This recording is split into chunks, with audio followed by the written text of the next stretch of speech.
मन को जानो, एकाग्रता सीखो। मैं उपाय पहचानने का उपाय नहीं है। कहीं तुम तो भूल ही गए, तुम्हारे जीवन की सारी व्यवस्था उल्टी सीधी हो गई। दूसरे ने तुम्हें जला दिया, दूसरों ने तुम्हें मार्ग दे दिया, दूसरों ने तुम्हें दिशा और आदर्श दे दिए, तुम्हें पूरी तरह भरमा दिया। पहले तो जो काम कर रहे हो उसमें रस लेने की आकांक्षा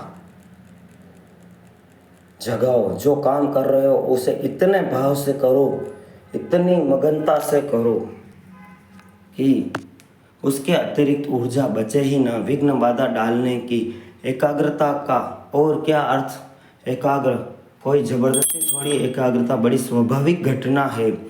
आज तुम यहाँ मुझे सुन रहे हो, जिसको मेरी बात में रस आ रहा है वो एकाग्रता थोड़ी कर रहे हैं, एकाग्रता हो रही है।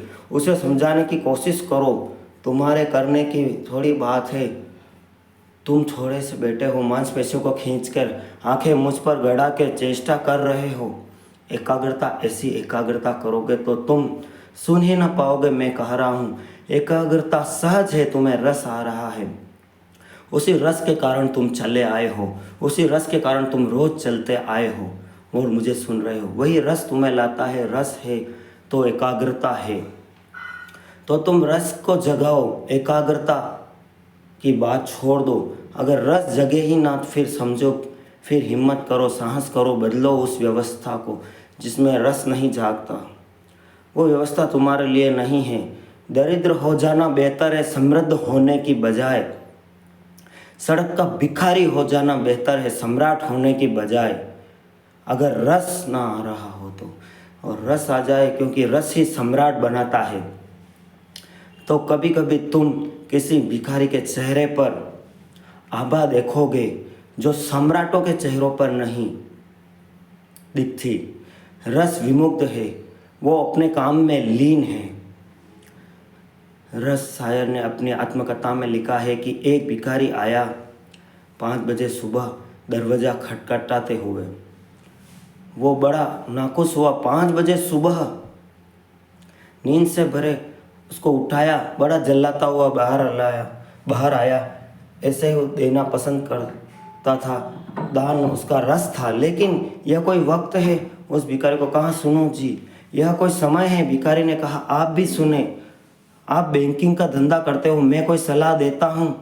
नहीं ना, यह हमारा धंधा है, इससे हम सलाह किसी की मानते नहीं हैं। इस धंधे में हम किसी की सलाह नहीं मानते। रथचारी ने प्रकाश जलाया कि इस आदमी को देखना चाहिए जो दुनिया के बड़े से बड़े करोड़पति को कह सकता है कि सुनो, तुम बैंकिंग का धंधा करते हो, हम तुम्हें कभी सलाह नहीं देते, हमारी सलाह का कोई मतलब नहीं है, क्योंकि हमें कोई अनुभव नहीं है, हमें सलाह मत दो। जन्मजात भिखारी उस आदमी के चेहरे को देखा, बड़ा सन्न आदमी था। रस ने लिखा, मैं मंत्र मुग्ध हो गए। वही हिम्मत भिखारी की नहीं सम्राट की होती है। रथ चाइल्ड को ऐसा कहना, भीख मांगने, चुपचाप सलाह मत करना। मतलब रथ चाइल्ड एक अमेरिका का एक दार्शनिक था जो बैंकिंग का धंधा भी करता था। मेरे धंधे को भली भांति जानता।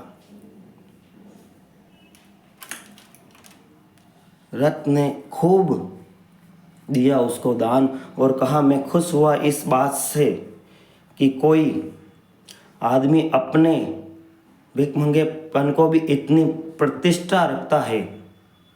कभी तुम्हें राह का भिखारी भी प्रसन्न मिल सकता है।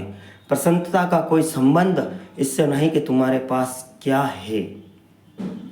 अंत में सभी बैठे हुए आत्मन को प्रणाम करता हूँ।